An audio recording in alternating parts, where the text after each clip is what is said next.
You are listening to Keystone's Stock Talk Podcast, episode 166.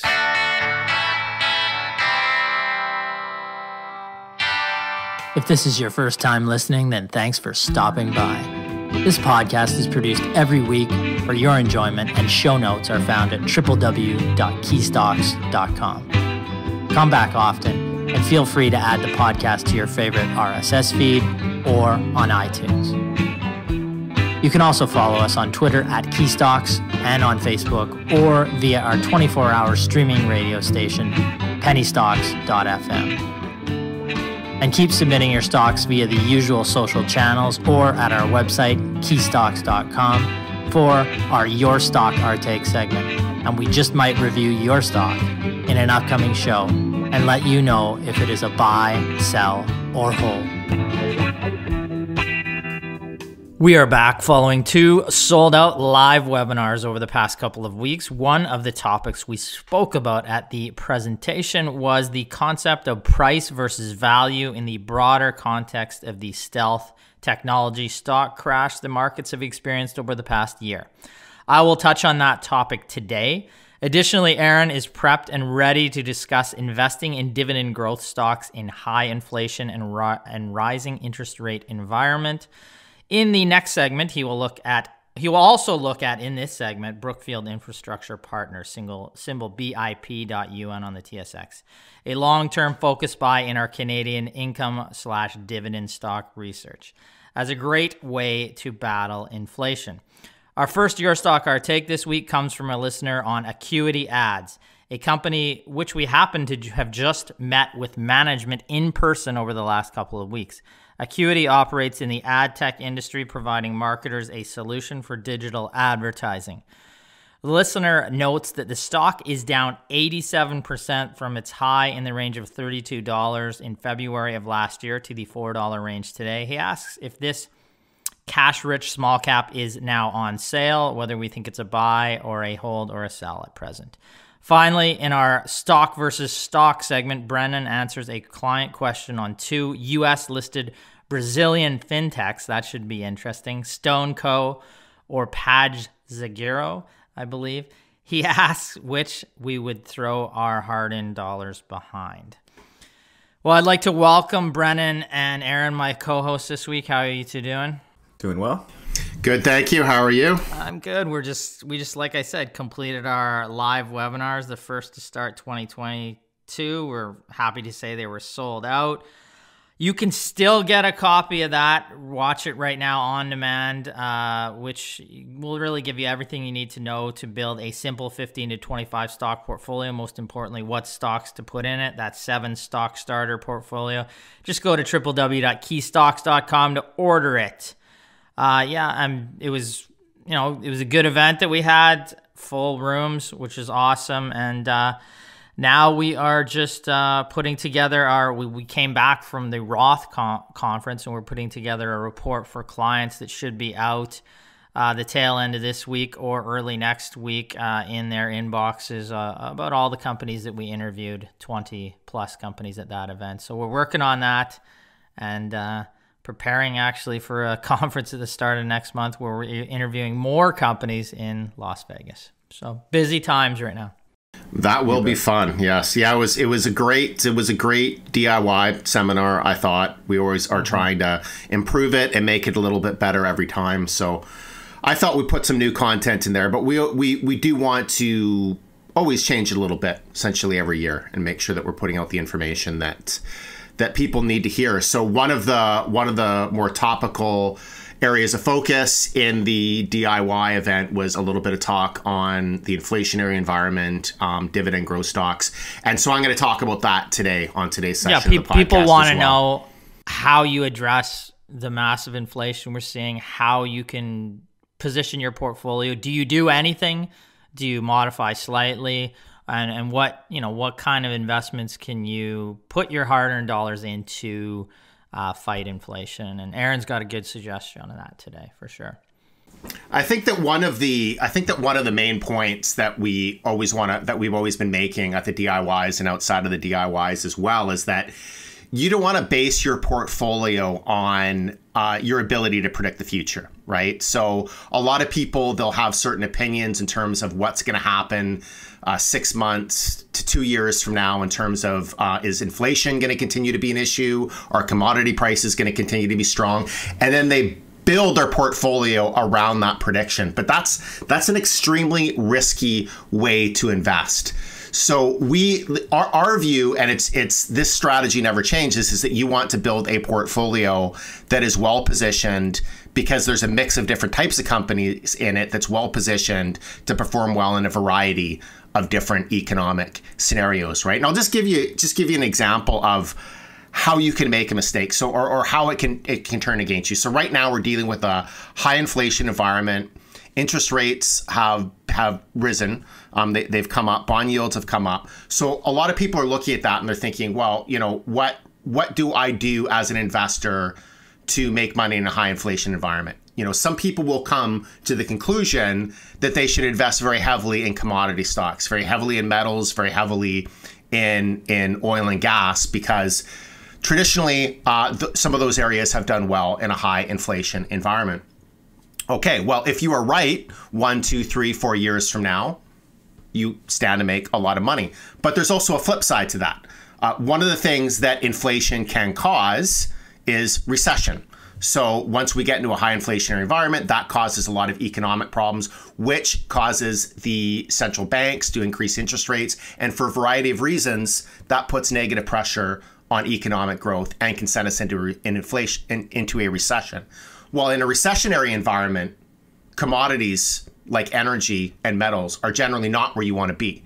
So the chances that you're going to build your portfolio around a prediction and then be able to get out in time if that prediction turns out not to be true, very low, very low. And this is the reason why, you can't just build your portfolio around that one prediction that you're making or two predictions. You need to build a portfolio that is positioned in a number of different growth markets. So when we're building portfolios for our clients, we're recommending stocks. Yeah, some of those companies are in energy, some are in commodities, but also in technology, also in other attractive areas like infrastructure assets, infrastructure development, some industrial properties, residential assets, like a mix of different markets that are positioned whereby, most of these markets, if you're in an inflationary environment, most of them will still perform relatively well. But even if inflation is not as much of a factor 2-3 years from now, there's still some defensiveness in that portfolio too. So those stocks should continue to perform well. And that's really the main point, I think, when it comes to portfolio building from a bird's eye view that we try and stress for sure to investors. I'd even extend the not wanting to predict the future when there is uncertainty to a company that we interviewed down in California. I won't say it because it is going to be in the Roth report that we're coming out with. But this one company ended up experiencing kind of a surge in sales from new gun owners during 2020. And, we could go out and kind of make a prediction that either sales are going to go up or go down in the next couple of quarters. But, we're kind of thinking that maybe it is the best with that specific business to sit back, and just kind of wait and watch. Sometimes that's the best thing to do. Sit on your hands rather than, trying to predict the future, especially the near-term future. In that case, it's just good sometimes to, get those quarters under your belt and see the trajectory of the business going forward. Yeah, well said. And sometimes if you like a company, but there's some potential uncertainties in the near future, you can start with a quarter position, half position. True. And then look to potentially add to that as time goes on and the company hits some of the targets you're looking for them to hit. Yeah, I mean, and talking about positioning a portfolio all in one area of the market is a fool's game. I mean, we do tons of conferences. We're back doing them in person now. We've done them, through webinars and stuff like this over the past couple of years. But over the past 20, 25 years, there's times in the market where there was a time when energy was going to 200 to 300, and so everybody was wanting to position their portfolio all in oil. There was no way it could go any lower. And, anybody who did that put a significant percentage of their portfolio oil eventually ended up falling, to the $50, $40, $30 range. And it was, for many who were investing in this segment at that time, it was no brainer for it to go to $200, $300 US a barrel. So if you would have done that, you would have destroyed your capital. Putting it at, when cannabis was legalized, there was many people who had like 50% of their portfolio in cannabis stocks because it was the hottest thing in the markets at that time. That would have been terrible. You look at the 3-4 years after legalization, what has happened to cannabis stocks over that time. Even having all in tech, there's some amazing businesses. Tech is a far broader range of companies than cannabis or energy. But even all in tech, we've witnessed the tech crash, the stealth crash in tech over the past year, where 50% of the NASDAQ is cut in half over this from their highs over last year. So if your portfolio was completely exposed to that, you've likely faced significant losses. So shifting from one sector to the next, trying to position with it, which is the next hot sector, for us is not the way to construct a portfolio that has sustainability over the long term. And we see this countless times, and I get questions from investors all the time about whether they should be jumping from here to there to here to there. Trying to predict the exact entry and exit points is impossible. Anybody who tells you that they can do it, if you're in a room with them, I'd run out of that room because they're selling you something that you shouldn't believe in. So it's a good summary of that topic, and we'll continue to touch on some of the topics we have went over in our webinar in the next couple of weeks on our podcast as well.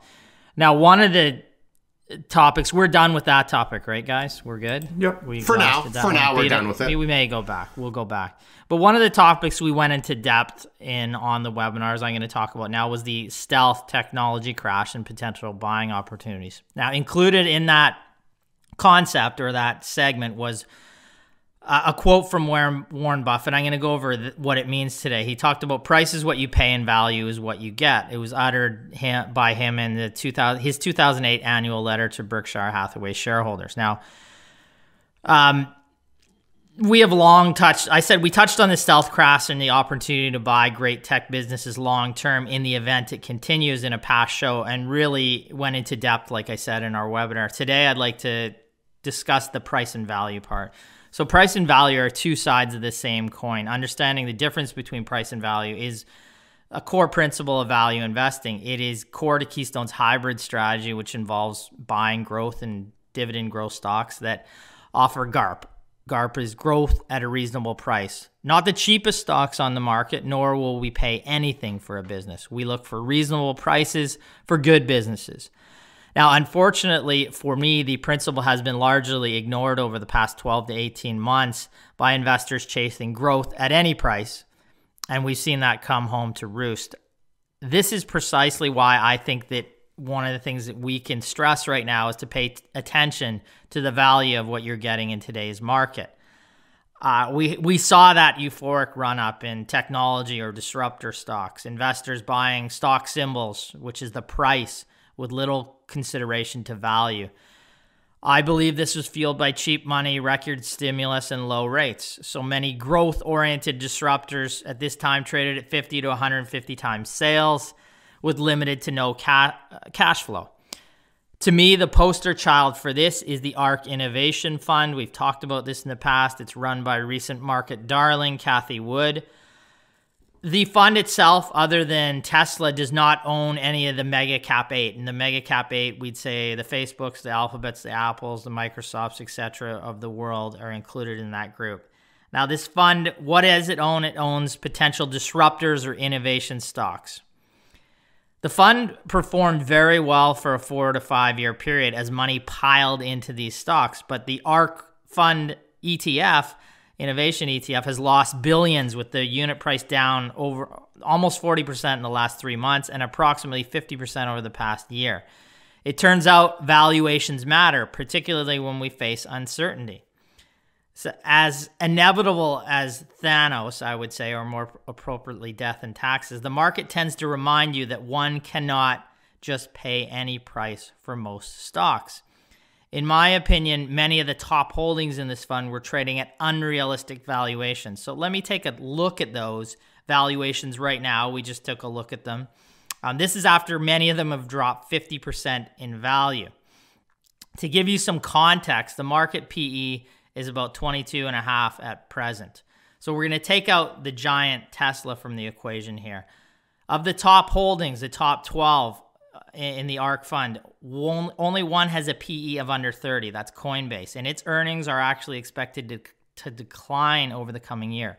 7 of the 12 companies do not have any current earnings or even adjusted earnings. And while the price to sales multiples have decreased with the prices cratering, historically they remain high.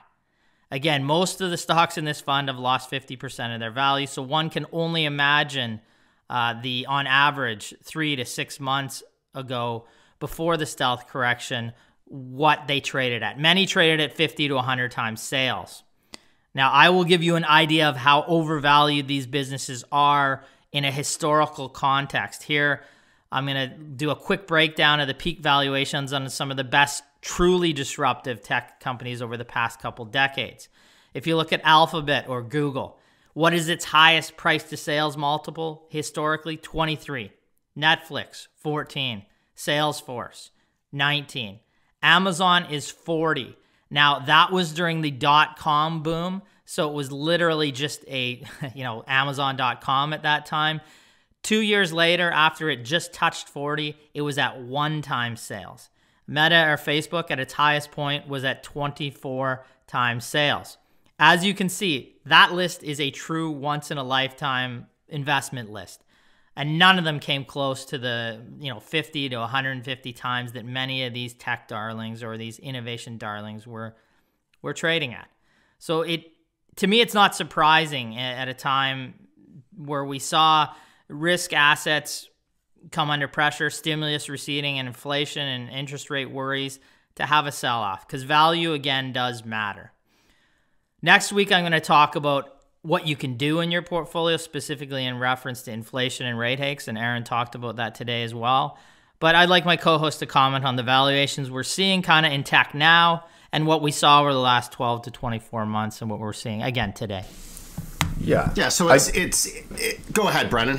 Well, I was just going to say, I think that it's, like you said, Ryan, or have said, so many of these stocks, people were placing, unicorn type valuations on them. And, just one thing that I wanted to say is that I know we are going to be interviewing one of these companies in Las Vegas coming up in the beginning of May. I would like to hear it straight from the the horse's mouth and see what even the CEOs of these companies were thinking of their own valuations, because they weren't justified, and they can't even they can't try to tell us that they were justified. But yeah, that's all I wanted to say. Just that we will be interviewing one of these companies, and maybe we'll kind of discuss the interview on the podcast a little bit, and come back from or with what they talk about and say about the ridiculous valuations that they were trading at that time, and even still continue to trade at. Right. Yeah, one of the things that's interesting about the market is that a lot of the time when a company is in a higher risk phase of its growth, before it's profitable, it will actually trade at a much higher, more expensive valuation based on sales than it would if it were actually transitioned into profitability. And that's a strange dynamic in the market, and it's something that I don't really like. And part of the reason why I think that is that once you start producing earnings, it becomes real. And when something becomes real, people can't use their imagination enough. Whereas, if you're just a revenue growth story, you're pumping out a ton of revenue, you're losing a lot of money, but people can just look at the revenue line. They don't have to think about the reality of profit margins and earnings growth, and they can just kind of let their imaginations run. Yeah, let their imaginations run wild, right? But for us, profitability and cash flow from a business, it's what validates the business model. It proves that whatever that company is offering actually works, because the experts in the industry that they're selling to are actually paying for it, and they're paying a price that allows that company to operate at a net profit, which is the purpose of a business. It's to generate a profit, add value, and generate a profit in the meantime. But you look at some of the tech companies, as you said, we saw tech companies, over 100 times sales, whereas some of the greatest companies in the world, greatest companies in the world, like a Microsoft, right around 12 times sales with excellent profitability. A Google or Alphabet, typically under 10 times sales, right? But these are businesses where, they actually are producing earnings, and you're looking at their growth rate, and they're growing their earnings at, sometimes 20 to 30, 40%, which is extremely impressive. But it doesn't allow the imagination to run wild. Our advice is just don't invest with your imagination. Look at the actual facts, the figures, the hard assets behind the business, and that's why we focus on profitability. Yeah, and the proof is in the results, to be honest. You look at what Alphabet and Microsoft have done during a very significant technology correction relative to, the entire NASDAQ, 50% of it basically being down, cut in half or more. And you've got, these companies who had tremendous run-ups over the past 2 to 3 years, off 5 or 10% relative to, taking a haircut on your money of half. It's where you put your dollars in technology or in any sector that matters. And for the near term, you can have a focus on revenues, and then, it's the hot potato in the room. The music stops, somebody's holding it, and you really get kicked in the market. And that's what happens if the earnings and cash flow aren't there. When they are there, even in a correction or a significant or even a crash, that you have some, it's not a house of cards. You have something to back up the business, and they can have a correction, but they don't have an absolute crash. And that's, we're looking to make money, but also not lose as much. So let's get to a question from our mailbag this week. We got a question on AcuityAds from Larry. In a question that I can only assume is echoed by Larry's brother Daryl and his other brother Daryl. Now, I know Brennan will not get that reference, and I doubt even Aaron will, but it's Brennan, you don't know what I'm talking about. I have no idea. Way over my head. Way over my head. Do you even remember that, Aaron? No, I don't. Before we get into Acuity, should we talk about dividend stocks and high inflation environment? Jesus, I thought you already did that. I'm kidding. I did not. No, I did talk a little bit about it, but no. Why don't we get into this? Because I think it's very topical, Ryan. Clearly, I'm not listening. Obviously, you just don't want to hear what I have to say, right? I don't even listen to what you say. Okay. Clearly. Okay. Good. It's a topical Larry, discussion right now. Your question will come. We'll answer. It will come. So, for anybody watching the headlines today, the Bank of Canada, they increased their overnight rate 50 basis points. Pretty big hike. This is the biggest hike that the central bank has done in about 2 decades. Although it was widely anticipated to be a 50-point increase. The last time they met, it was a 25-point increase. So, of course, the reason why the central bank is increasing interest rates is due to inflation. Inflation continues to increase. And the central bank's decision to increase rates is an attempt to rein in inflation by slowing down the economy or just stopping it from overheating. So inflation, as measured by the CPI, the last numbers we have in Canada are from February. It's 5.7%. We should get the March numbers over the next couple of days, but this is the highest inflation rate that we've seen since the mid-90s. In the US, they already have their March numbers, 8.5% inflation. That's the highest it's been in over 40 years. So there's lots of things causing inflation, the effects of government stimulus, supply chain issues, a constrained labor market, higher commodity prices, and of course, low interest rates. But what I want to do here is I want to focus a little bit on what this means for investors, and particularly for investing in dividend stocks. Investors have lots of questions about how to position themselves in a high inflation, rising interest rate environment. And one of these questions is whether or not dividend paying stocks continue to be appropriate. Investors have been dealing with a very low interest rate environment for well over a decade right now. Fixed income securities that are generally safe, like government bonds and GICs, pay almost nothing. So traditionally, modern portfolio theory would stress that people in retirement or who are nearing retirement should have most of their capital in fixed income. But these methods were developed when bond yields were much higher and providing a greater return. Over the past 10 years, we've seen the Government of Canada 10-year bond average about 2.5%, which for most people does not provide sufficient income. Today it's about 2.6, 2.65. But after factoring in inflation rates, you're highly likely to get a negative return. And this hardly fits the model of risk-free. So the solution for many investors has been to substitute a portion of their bond portfolio with high-quality dividend-paying stocks. And this is a big part of Keystone's research as well, is researching and recommending dividend-paying companies and dividend growth companies.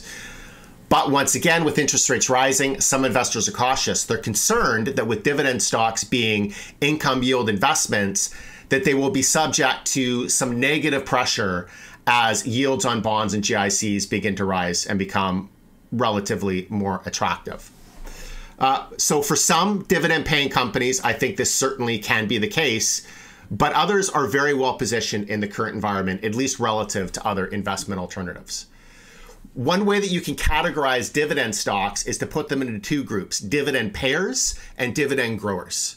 So payers provide a dividend, but the dividends don't grow over time. And generally, this is because there's just no growth in the underlying business. And these are the types of dividend-paying stocks that are really similar to bonds. You're getting an income stream that's pretty steady, but the income stream doesn't increase. Just like with the bond, you're getting a coupon payment, but the coupon payment doesn't increase. You're not really getting a lot of capital appreciation. So the other group of dividend stocks are what we call dividend growers. And these are companies that are paying dividends, but they're also growing their dividends over time, usually on an annual basis. And the reason they're able to grow their dividends is because the underlying company is growing. They're reinvesting back in the business. The company's growing, the revenues are increasing, the cash flow per share is increasing, and this allows them to increase the dividend as well. So these companies really differentiate themselves from fixed income investments because you're not just getting a yield. You're investing in an actual business. There's capital appreciation potential.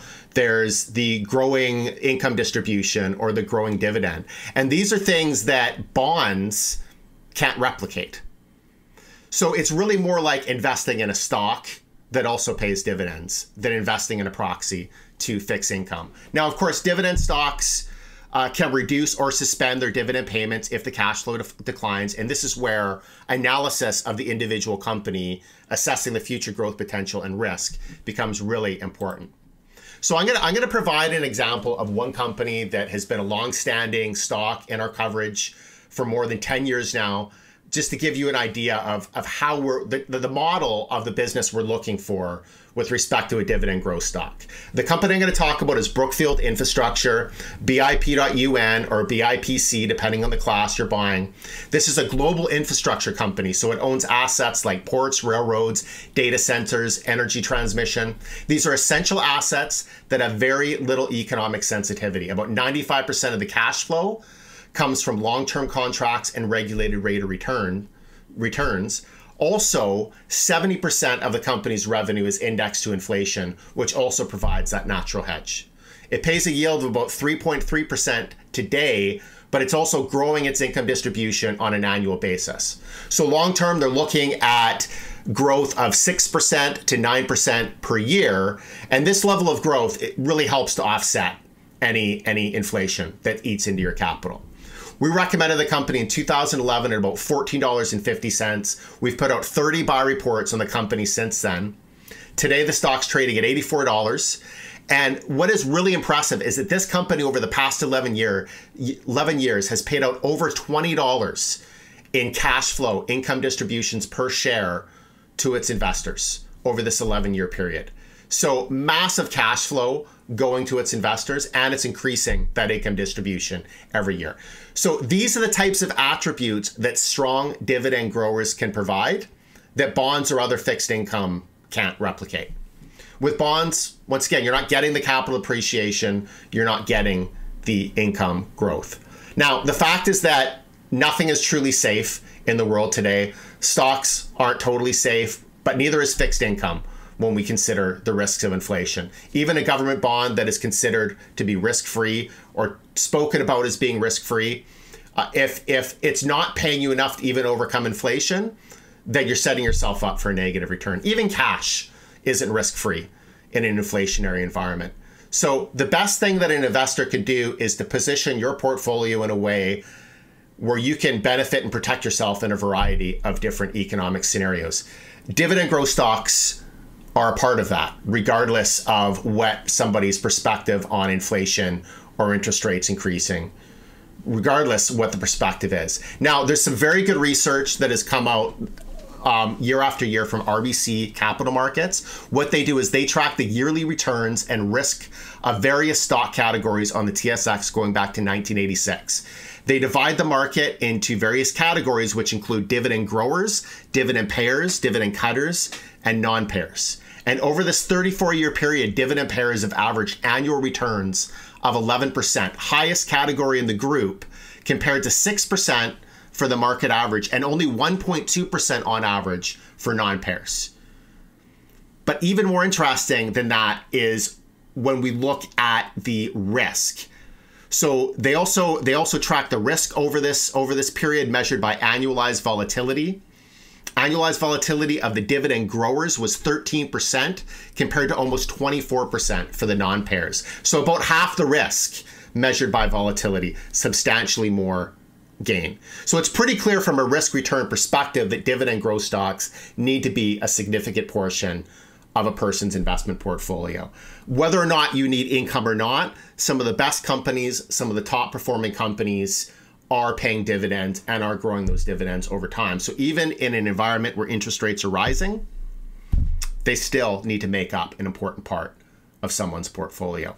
You just have to be selective about what you invest in. But there are a lot of opportunities. I talked about Brookfield, where they actually have a natural hedge to inflation. And there's other companies that are well positioned in various markets that happen to be paying a dividend. They're growing their earnings, they're growing their cash flow, they're growing their dividends over time. These types of companies really form the base of a portfolio that can do well in a variety of scenarios. So that's what I have to say about that. If I could add another real world example too for my own portfolio, like you said, like they should make up the core of your overall portfolio. The first stock that I ever added or bought was Dynacor. And at that time, 3 years ago, I bought the stock for, I believe, $1.60 or $1.70 around there. At that time, they were paying a trailing yield of about 3%. And now, based on that initial purchase price, I'm getting an effective yield, an effective dividend yield of about 7%. So it just shows when a company, is increasing that dividend over time, and Dynacor especially, because they are increasing that cash flow with that dividend, of course, I'm getting rewarded with now a 7% yield on the money that I invested. And that's probably going to continue to increase, and then, of course, not to mention what the stock has done itself. So, I think that that was a good discussion. Why don't you tell us what the stock has done too? Well, yeah, exactly. I mean, the stock has it's trading at what, $3.30, so something like that. It's up basically 100% for my portfolio. Plus, I'm getting that 7% yield. Yeah, can't complain. Yeah, no, and Aaron talked about, and he gave an example there of a great long-term dividend growth stock in terms of Brookfield Infrastructure from our portfolio. But I mean, we just looked at all 400, in that range, dividend stocks in Canada. We have 18 in that report that are on our focus by portfolio in our Canadian income or dividend service. I don't know what you're waiting for. Just become a client to that service, get access to all of those companies, start building the core of your portfolio. 15 to 25 stocks that will start you on your way to doing that. Adding in some quality US, we're finding some value in some technology situations there. We're seeing a bunch to avoid too as well. So we're going to help you avoid some of the pitfalls and invest in businesses that actually have sustainable paths to growth over the long term and trade at relatively reasonable valuations. So we'll continue to do that. Now, I want to actually, we're done that, Aaron. You've said your bit, right? I've said my bit, yes. Because Larry is champing at the bit. He's not chomping at the bit. He's champing at the bit to have me answer that question. And you don't know that the reference Larry and his brother Daryl and his other brother Daryl, no? You don't know what I'm talking about? Sounds familiar. It's Bob Newhart. You remember the Bob Newhart show? Yes, the Larry, yes, Bob, that. his slack-jawed brother. This is going to go, yes. This is going to go way over Brennan's head, though. I know, it's still. Yeah. It was a rather famous quote, just extremely. It's actually a pretty funny show, Bob Newhart. So, anyways, I'm dating myself. It's time we answer a question on your stock in a little segment we like to call Your Stock, Our Take. Buy, sell, or hold. There, but okay, I'm going to look into that question. It's on Acuity Holdings, Inc., symbol AT on the TSX. Like I said, we just happened to sit down with management for about half an hour at an event and grill them with some questions so I can go through the company. Acuity trades at around $4.06, $246 million market cap. Company is a ad tech company. It provides marketers a solution for digital advertising. They operate an advertising platform that brings programmatic and automated capabilities using proprietary AI technology. The real growth in the business is coming from its self-serve platform called Illumin. In the fourth quarter, Illumin, the platform, the revenues jumped to $10.17 million, up from just around $946,000 in Q4 2020. So strong growth there. Revenues, however, for the overall business were up just 5% to $36.8 million. Adjusted EBITDA actually decreased 25% to $5.87 million, and net income decreased 40% to $2.47 million. For the fourth quarter. Now, the good here, the balance sheet is tremendous. Acuity had cash and cash equivalents of about $102.2 million as at the end of this past year, 2021. Company has minimal debt, so net cash is in the range of $95 million. So our conclusion here, Acuity continues to hold significant potential and looks to grow revenues. It is forecasting to grow in both 2020 and 2023, but following a weaker Q4, questions of profit margins and growth therein remain. The company, again, has that strong balance sheet, net cash around just over $95 million. Trailing valuations actually look attractive. EV to EBITDA basis about 7.2 times the 2021 numbers. Cash out trades at a relatively attractive 13.8 times 2021 earnings. Cash in is 21 times. Having said this, there's no official guidance from management. Analysts for the 2022 estimates right now are to actually them to be just level in terms of earnings, and at worst, a significant decline. Some analysts expect that over the course of this year. So in the absence of guidance in terms of profit growth or margin growth near term, despite a great balance sheet, which can provide they can make acquisitions from that cash flow or from that cash on hand without diluting. We continue to just rank it as a monitor right now. We're not buying the stock near term, but we'll continue to monitor it and review it over time and see if they can continue to grow profits. Yeah, it's quite the cash balance. That was definitely something that was brought up during the interview with them. And, they said that they wanted a strategic acquisition, on more of the programmatic side, strategic to that Illumin. That's what they were essentially talking about. Just from my notes, they're saying that they're going to be careful. They believe that they'll be able to find an acquisition, but at the end of the day, it's going to be interesting to see what they do purchase. Yeah, the cash balance is almost 38% of the market cap right now. So, there's a significant portion of this in cash. The run up in the stock in February up to like the $32 range was not supported, we would say, by the underlying fundamentals. There was euphoria in the market at that time. It's gone from 32, it peaked there just briefly, ever so briefly, but it's just, followed a downward path back to the $4 range where it trades today. If the profitability, if this Illumin platform continues to grow, there's definitely potential there. But it's a technology company, ad tech business, but there isn't a ton of recurring revenues. Although if they continue to maintain their customers, I'm sure they continue to use Acuity. So, but it's not like the traditional. It's not a SaaS business or anything like that at this stage. So it's something we continue to monitor. And that cash balance there is intriguing as they can use that.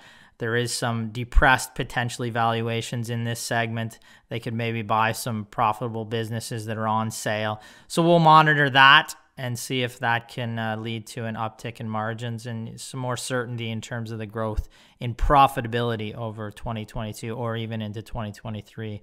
And that would be maybe a time we'd look at Acuity when we had more certainty in terms of profit growth going forward. Certainly. So let's look at our stock versus stock segment. Tyler, who I believe is a client, sent in a question about two Brazilian fintechs. Brazilian fintechs is Brennan's area of expertise. I'm kidding, but I'm sure he would love to look into them. And he did, and you're going to take it now. You bet. So Tyler says, I'm wondering which horse I should be betting on in the Brazilian fintech space, StoneCo or PagSeguro. Hopefully I'm saying that name right. He says, or should Better than me, I'm sure. I mean, well, everyone knows that. Just kidding. But he also says, or I'll be out of job. Oh, I love it. Tyler also says, or should I potentially be allocating capital to both? Well, let's take a look here. So first off, PagSeguro Digital Limited, PAGS on the New York Stock Exchange, trades at a price of about $17.55 and has a market cap of about $3.5 billion. It is a provider of financial technology solutions, primarily focused on consumers, micro merchants, and small to medium-sized companies in Brazil. The business model covers 5 pillars: multiple digital banking solutions, in-person payment via point-of-sale devices, free digital accounts with functionalities such as bill payments, top-up prepaid mobile phone credit, wire transfers, peer-to-peer cash transfers, QR code payments, and more. Also issuer of prepaid cash and credit cards, and then they also operate as a full acquirer. Now, StoneCo Limited, STNE on the NASDAQ, trades with a price of $10.71 and a market cap of $2.8 billion. This company is a provider of financial technology and software solutions that empowers merchants to conduct commerce seamlessly across multiple channels. They do have 2 business segments. The first is financial services, which is 72% of revenue, where they offer point of sale systems for merchants plus a platform services. And then on the software side, which is about 18% of revenue this year, they offer workflow tool for merchants, including POS and ERP solutions. Then they also have digital and omni-channel solutions. So they're similar companies for sure, and that is why we are posing them head to head. So a few key points for PagSeguro is in August of 2021, they announced the acquisition of Console, a provider of numerous plugins for ERP systems. In April 2021, they launched PagPhone, the first device in the world which is a smartphone, POS, and digital bank, all designed for the Brazilian entrepreneur. It's quite an interesting phone. I was looking at pictures of it. Like there's almost 2 sides of it. I don't know if it's going to catch traction, but it's interesting that they're going that route. And then also in February of 2021, they announced it would launch a new service enabling clients to buy, hold, and sell cryptocurrencies. Now looking at StoneCo, a few key points. On August 11th of 2020, Stone announced that it had signed a definitive agreement for Stone to merge its business with Lynx, a leading technology company that develops and provides integrated software solutions for retail management. During Q4, the company reorganized into 2 segments: financial services, which is branded under its Stone, and software, which is essentially branded and integrating Lynx and other portfolio companies under one leadership team. Now, since mid-2021, the company has been rebuilding its credit product to simplify user experience and improve risk monitoring. But the big thing, and the reason this is very important, is the company struggled with higher provisions in Q3 and Q4 with growing bad loans, forcing it to halt lending. So that was scary. That was definitely something that led to the sell-off of the stock. Credit, they don't have the best track record here of lending. So they are planning on reinstituting that in Q1 of this year, from my understanding. But there's definitely some risk there. So looking at the financials, this is going back to PagSeguro.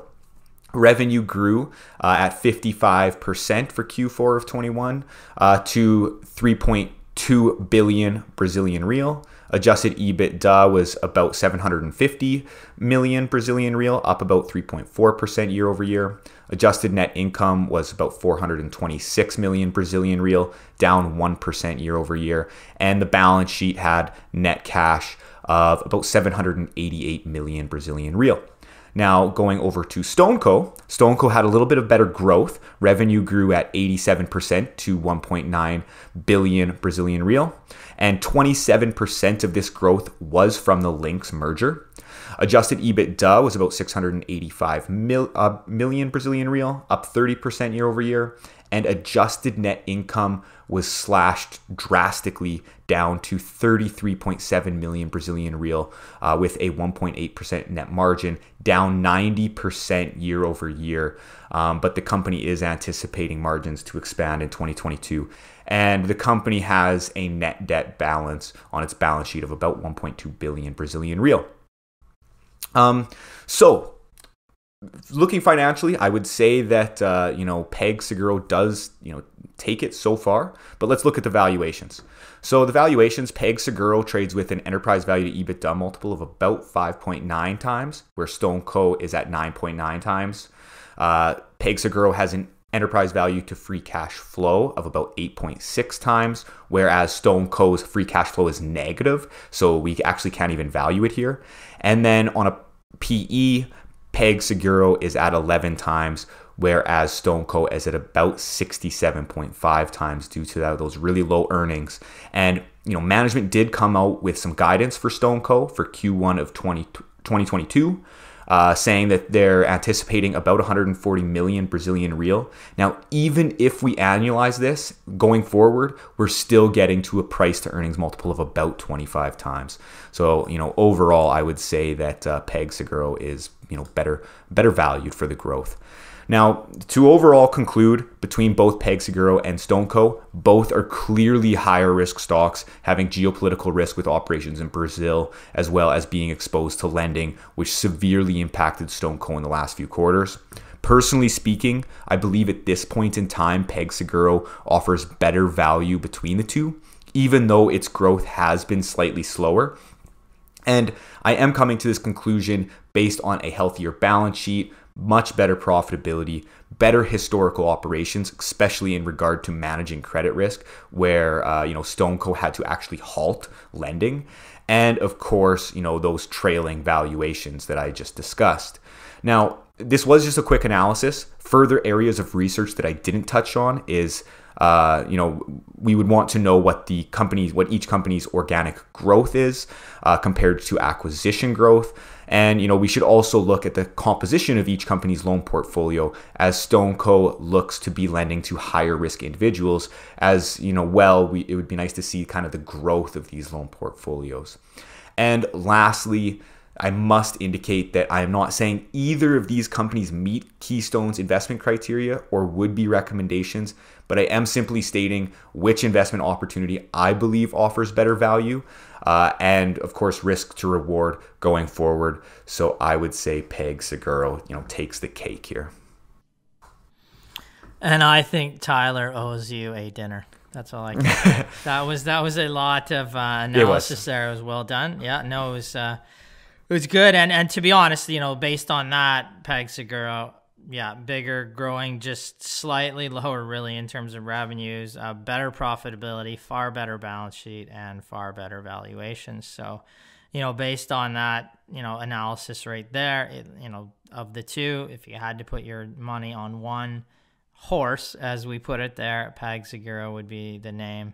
Now, we'd want to do more in research if we were actually making a recommendation on the two, but that's a summary of how we'd start, and then we'd interview management and go from there. And we'd have more questions, probably questions about organic growth and all that as well. So, it was a good summary on the two, and I'm sure that will help out Tyler in his investment decision on those two. Now, I think that's going to end off our show for this week, unless Aaron has another segment that he's got up his sleeve, which I don't think he does. So we're going to sign off for this week. I'd like to thank my co-hosts. I'd like to thank everybody for listening. Keep your questions coming into our Your Stock, Our Take. If you got two companies like Tyler did for us to review, send those in. We'll pit them against each other. Maybe have one of our judge, jury, and executioner segments upcoming. Again, if you're interested in that seminar, it's available on demand. The live webinars we just did, just go to www.keystocks.com. Rate and review this podcast on iTunes, and we'll keep pumping out good content for you every week. I'd like to thank you all and wish you, as always, profitable investing. Thanks, everyone. Profitable investing.